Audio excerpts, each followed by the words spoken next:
Hello and welcome back. Today we're gonna check out some Smash Toon, and if you have never checked out the comics in this game, I strongly recommend you to do so. I will leave the link to the Smash Toon page down in the comment section if you ever want to do it. But again, I really like this aspect of the game. It gives you a better looks on the world building itself, the character relationship, and a lot more personality to these characters.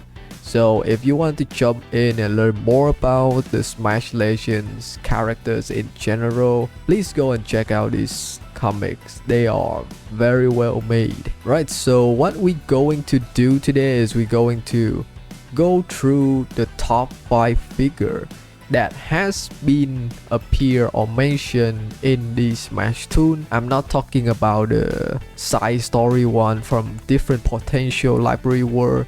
I'm talking about the ones that in the main story itself, which means it's happening in the current timeline or the current library world as we are playing the game. And we're going through the top 5 figures, characters that can potentially become a playable characters in the future because they have been hinted in these comics. Alright, so let's get right into it. Right, so the first characters or figures I want to talk about is the bear family or the 3 bears. Now we first saw these characters in one of the very first comic volume about Peter. These are the people who took him in, give him a place to stay in the library world. We then see them again in Goldie comic volume that she liked to go to these bear restaurant to mess things up. These 3 bears characters actually based on a real story, so we already have a solid base that these can be made into actual playable characters.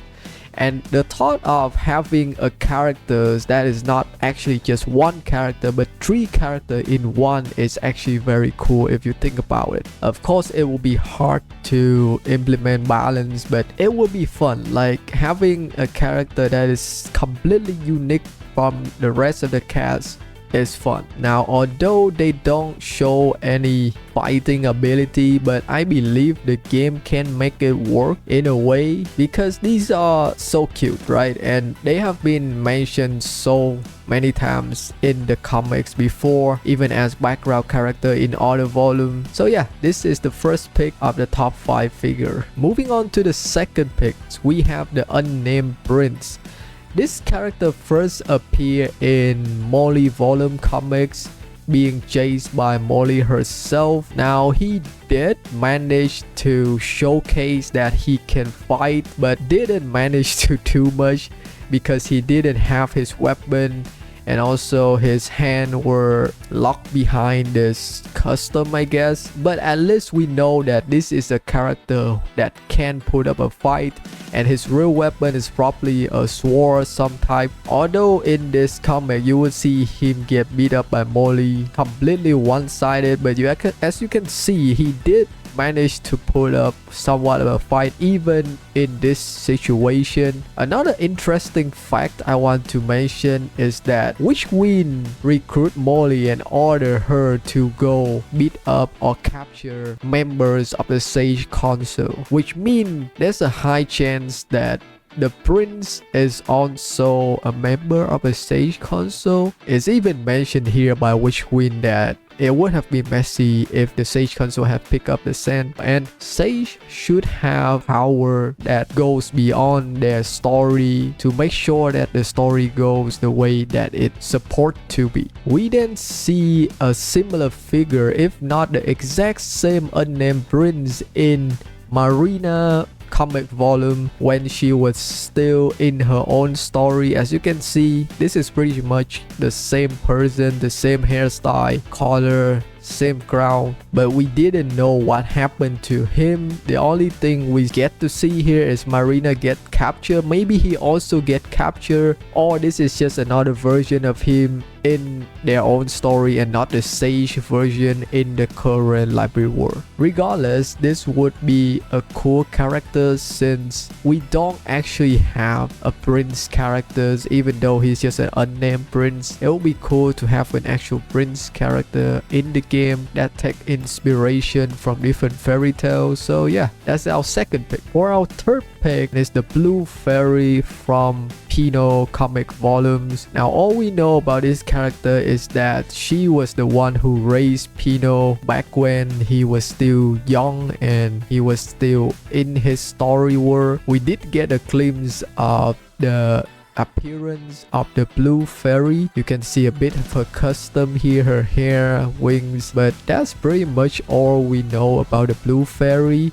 It is said that when Pino come to the library world to find the Blue Fairy and find out that Umbra have kidnapped her and that Witch Wind is the one behind it, or she disguised herself as the Blue Fairy to trick Pino. Although they don't mention what exactly the purpose of this act, I don't know what Witch Wind gained from this, or did Witch Wind actually is holding the Blue Fairy in Umbra or not. There's no confirmation. It might just be that the Blue Fairy might also be a part of Umbra in this world that we don't know yet. So I think this would be a cool character to have. Also, we don't have a fairy character in the game just yet. Consider that an actual fairy that have wings. It will be nice because we already have witch characters. We actually have two witch, actually three witch. Yeah, we have Witch Wind, we have Madame Lectus, and we also have the good sea witch Octavia. So now I think it's turn for the fairy character to be added in the game, and the Blue Fairy is definitely an interesting pick. Consider that she already have connection to Pino and Umbra. Speaking of fairy character, we also have another unnamed fairy who appear in Briar comic volume. So if you didn't know, Briar is actually the Sleeping Beauty, and in her Smash Toon there's a fairy. There's also a witch. They both cast something on her. The witch casts a curse and the fairy casts a blessing. Both gain effects and make her sleep until she wake up in an empty kingdom. That's what the comics say. What interesting about this unnamed fairy and the unnamed witch is that they might just be very powerful characters. The proof to back this theory up is that, you know, later Umbra captured or obtained Briar and wanted to use her magic power as a weapon to enter Smash Legends. And if you look at this scene right here, Witch Wind trying to take control or trying to break this curse or magic, and she can't. Then she also say that we should contact the Dark Moon Witches and have them create a device that can control magic within Briar Dreams. So this means that there's two things we can gain from this. That the magic that the unnamed witch and the unnamed fairy cast on Briar have a very strong effect. That even Witch Wind, consider the strongest witch in the current library world, has no way to control or break. Another interesting fact is that the Dark Moon Witches is a group of witches from different story worlds created by Madame Lectus to gain more knowledge. So basically they invite different witches from different potential story library world to connect together to gain even more knowledge. But the fact that Witch Queen say that we should contact the Dark Moon Witches means that the unnamed witch is not part of the Dark Moon Witches. Now we know that the Dark Moon Witches might gather some of the strongest witch in this library world or in every library world, but there's still witches that does not join or take part in this group, and this witch might just be one of them. The fact that nobody knows how this curse work or break it means that this unnamed witch also have potential to be as strong, if not stronger, than every witches in the Dark Moon Witch. Or it could have been because of the combination between this unnamed witch curse and the unnamed fairy blessing.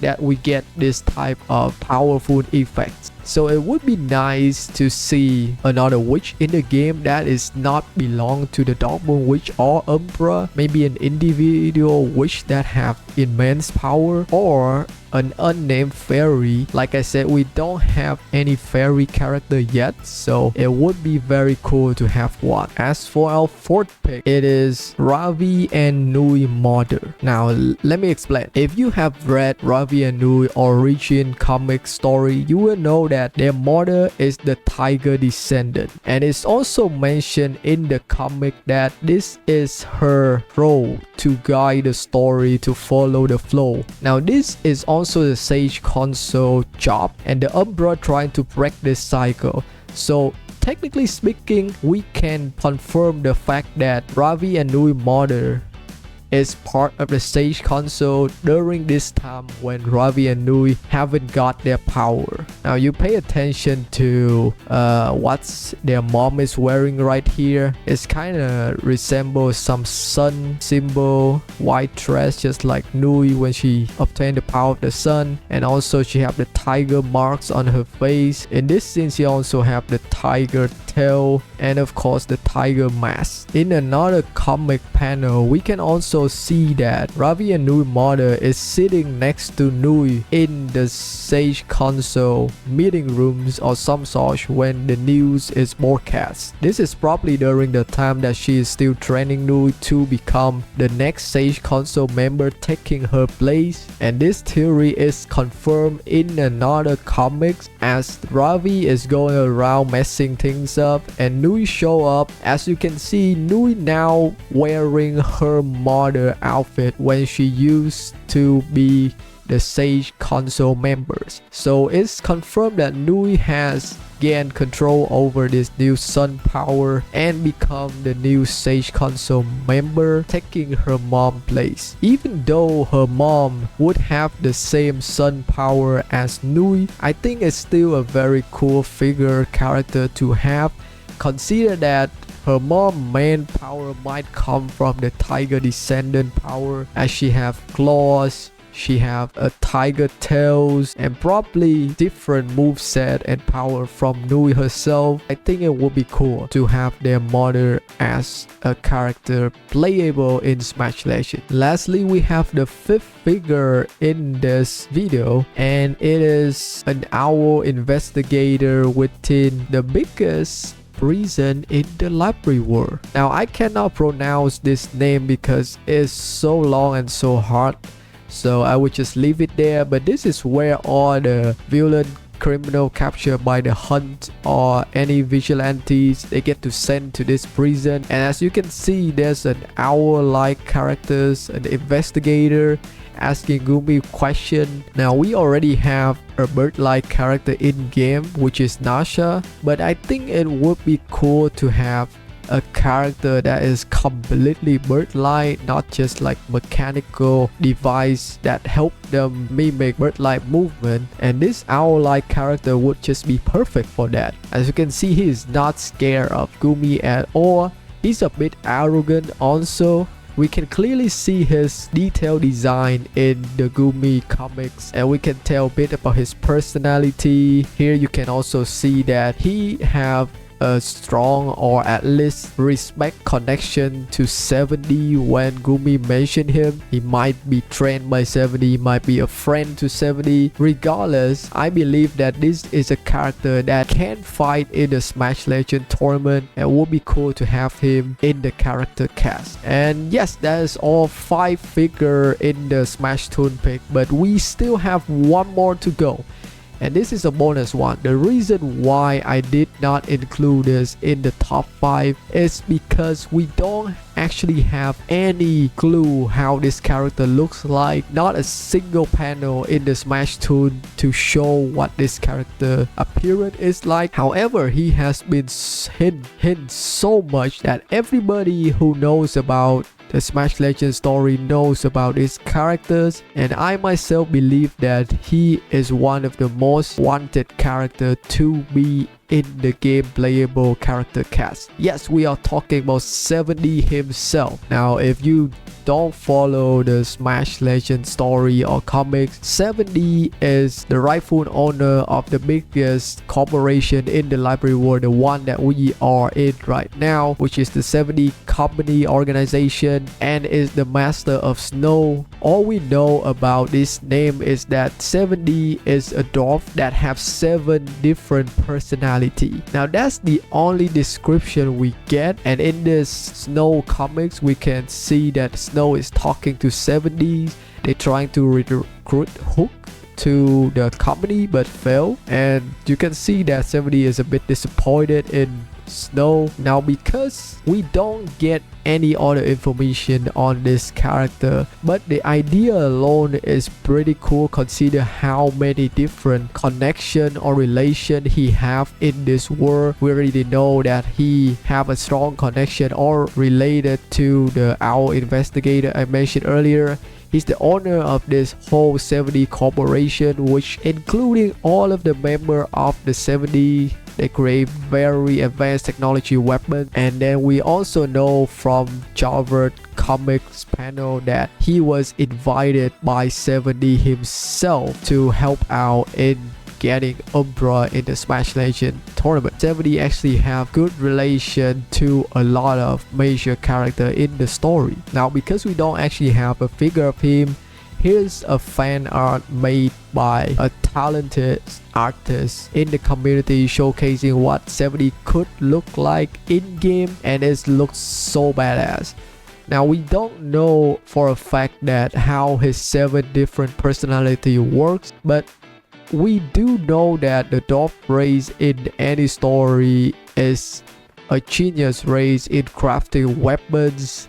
There's no doubt that this is the most interesting character that has been confirmed to be in this library world, and I want to see him as a playable character in the game.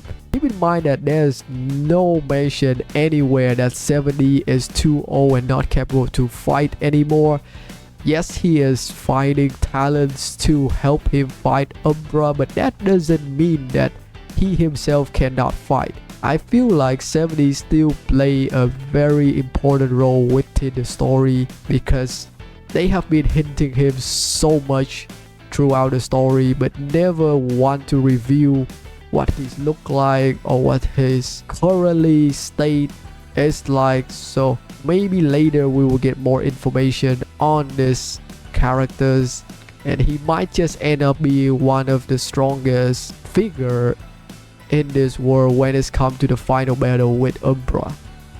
And that's all of it. Tell me if you think that any of the pick is interesting to you. Have you ever thought of any potential figure that appear in the comic that you would like to see in the game, or if you just want any character in general that will be playable in the future in the game. And that would be all for me. I will see you guys in the next video. Cheers.